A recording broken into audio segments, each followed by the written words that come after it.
بسم الله الرحمن الرحیم. قدرمنو دوستانو، عزیزانو، لیدونکو اوریدونکو، سلامونه او احتراماتونه لري. غواړم نن یو موضوع ته تاسو پام راوګرځوم. خبرې موږ ډېرې کړي، په ډېر موضوعاتو باندې رڼا اچولې ده او ډېر مسایل مو راسپړلي دي. هېوادوالو ته، ځوانانو ته موږ دا حقایق بیان کړي دي. خو نن غواړم یو مسله، کیدای شي موږ په دې باندې بحث ډېر کړی، خو بیا هم یادوري یې وکړم، یو یادونه وکړم. استخباراتي لوبې په نړۍ کې له ډېر پخوا نه، له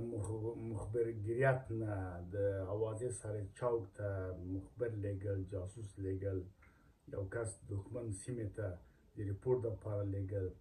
اجنټ استخدامول، دا پروسې له ډېر پخوا نه په نړۍ کې پیل شوې ده. او بیا په دې کې حکومتونه او سیاست راغلی ده، اداره او حاکمیت دا پیل شوي شته. ډول توپیر لري، په یو ډول نه وي. له هر میتود او هر طریقې نه کار اخیستل کېږي، ځکه دې ته تفکیک هم اجنټوري و، اپراتیفي و، دا رقم مسایل ورته وایي چې کار پې کېږي. نو ډول ډول مال په دې چې هر ډول، یعنې داسې حالت هم موږ په افغانستان کې، حتی په خپل هېواد کې هم لیدلی ده چې ښځې هم په مختلف ډول استخدام شوي، ډمان هم مثلا استخدام شوي، ډریوران به هم، ټکسیان به هم استخدامېدله، مامور نه نیولې تر دوکاندارو تر بل پورې. داسې کسان مو هم لیدلي وو چې د امنیت یا د استخباراتو غړی به و، ده به څو ډوله کارت یا هویت یا لباس درلودله. هم به پولیس و، هم به اردو کې هم کار کولی سوی، هم به هوایي کې هم کار کولی سوی، هم به مثلا په مامور کیدای به هم سوی. په هر حالت کې به دی ښکاره مخونه هم رنګارنګ پر ده. خو دا مسایل په دې ځل نه یادوم چې من ټول پوهېږی یم، همدومره بس ده. اصلي خبره دا ده چې په نړۍ کې ګورئ یو څوک چاته په وړیا توګه خدمت نه کوي. البته د مملکتونو په کچه باندې دا ډېره مهمه خبره ده. نړیوال مرستندویه ادارې نه راځي تاسو سره مرسته نه کوي. صحیح ده چې وایي موږ عاطفي هغه لرو، بشر حقوق ده، برنامه لرو، بودیجه هم راټوله کړې، چریټي یا خیرات ته او دا ده. دا شیان هم ساده نه دي چې کوي. دا زبرځواک هېوادونه دا ادارات رالیږي، خلک غنم توزیع کوي، غنم ویشي، مثلا نور مواد یا توکي راوړي ویشي. د هر کور ته چې ځي له کوره پوښتنه کوي تاسو څوک یې، څو نفره یې، نران څومره دي، ښځې څومره دي، ځوانان څومره دي، نجلۍ څومره دي، څوک ډوډۍ درکوي، مریض و معیوب، درس تعلیم ټول پوښتنه فورمه ډکوي، بیا وږي غنم یا یو شی ورکوي. پولیو واکسین ته هم چې ځي همداسې برنامې لري. د علاج دپاره 11 میاشته و، ریډ کراس داسې د سرخ و، طبیبان بې سره دي، دا دي. صحیح ده چې پرسونل بعضې به کیدای شي بې ګناه وي، مثلا خلک استخدام کړي، ورسې واکسین ورکوي، ورسې مثلا دا توکي وویشئ. اما دوی ته فورمې ورکړي، هغه چې څوک راوړي دي دوی استخدام کړي ویشي او فورمې ورکړي، کار هلته ده. په دې لړ کې یوه خبره چې ډېره اهمه مهمه ده، هغه د پوښښ لاندې ځینې کدرونه، استادان، متخصصین په نوم باندې لیږل دي، چې هغه ډېر تر ټولو خطرناکه ده. ډېره خطرناکه ده ځکه هغه راځي د ډېر پورته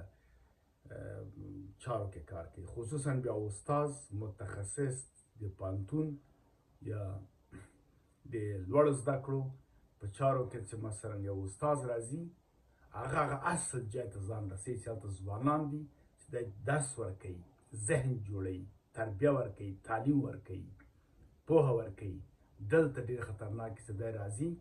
او دغه علمي اداره کې نوی نسل ته نوی فکر، نوی پوهه ورکوي، او له دې استخدامول، جذبول شروع کېږي، کار روانېږي. دا زبرځواک هېوادونو دا کار کړی ده، کوي د متخصص په نوم. یو لاسپوڅی دننه په هېواد کې پیدا کړي، هغه ورته لار هواره کړي، بستر هوار کړي، یا فتوا یې ورکړي، ملا یا مثلا یو ډېر چارواکی چې مخوري خلک خبره اوري، وزیري، ولسمشري، یا په واک کې یو مسؤلیت لري، هغه بیا دا خبرو کې بیا دلایل وایي چې په دغه دلایلو باندې دا باید راسي. پخوا به متخصصین راتلل مثلا انګلستان امریکا نه جرمني نه دې نه بیا روسیې نه راتلل ډېر کسان به جذب کړي او آماده کړي بیا هماغه کسان به تلل یا مثلا دا UN د ملل متحد ملګرو ملتونو ادارې چې په افغانستان کې دي اکثره کارمندان یې ګورې په جمعیت کې موږ ولیدل تقریبا 95% ټول هغه چارواکي وزیران او والیان اوس د بهرنیو یا خارجي موضوع کار کاوه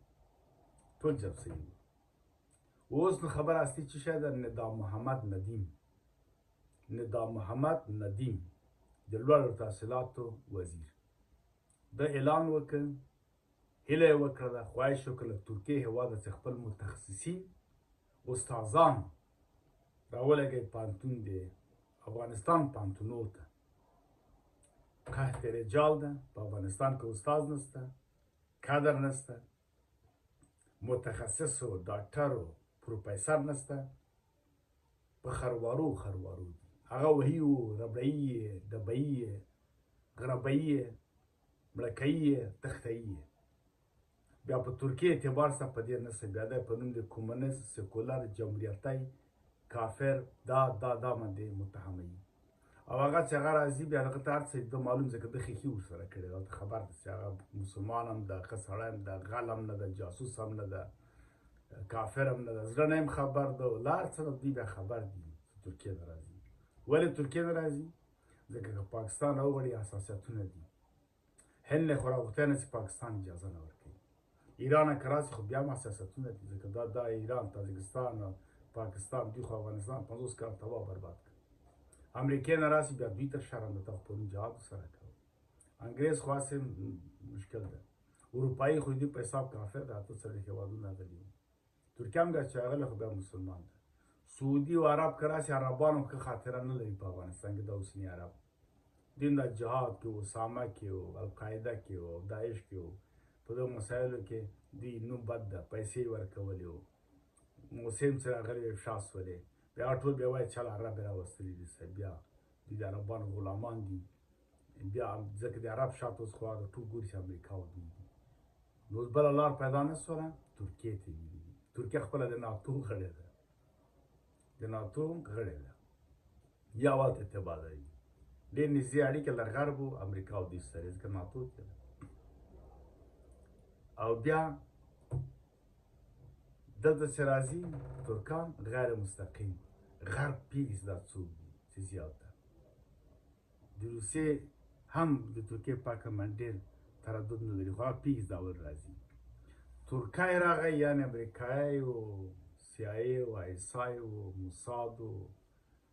دغه ټول استخباراتي ادارې چې دي یعنې دا افغانستان ته راغلي دلته نو څنګه انحرافات کې څنګه کار کې اداره چارې ټول په لاس کې اخلي ځکه دغه خطرناکترین جهت ته تللی ده متخصص پروفیسر استاد ټول دغه قدر کوي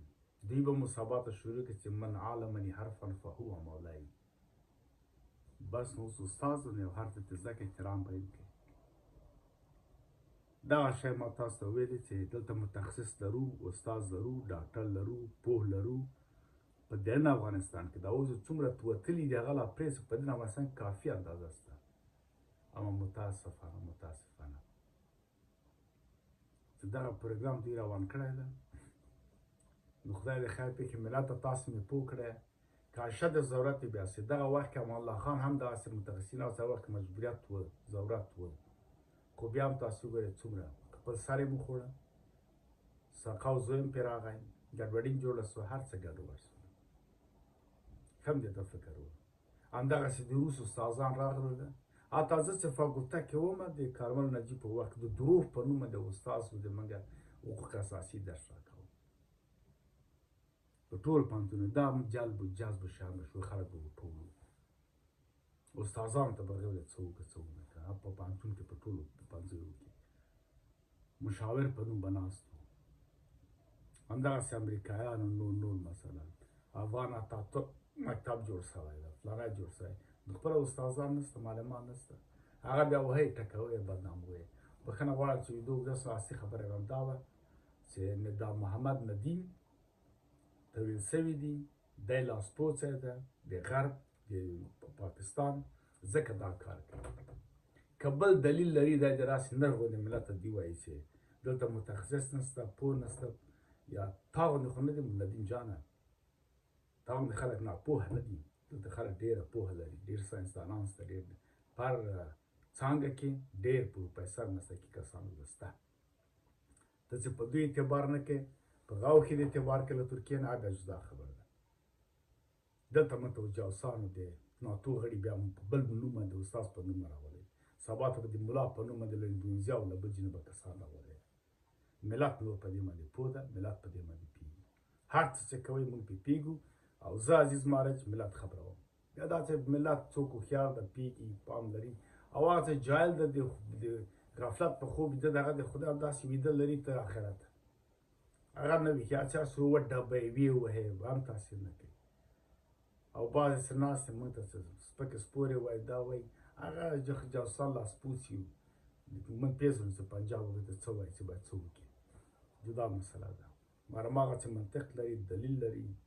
بحث سره کولی شي پوهه لري تربیه لري افغانان پوهېږي هغوی ته د موږ دا خطاب ده ومن الله التوفیق عزیز معالج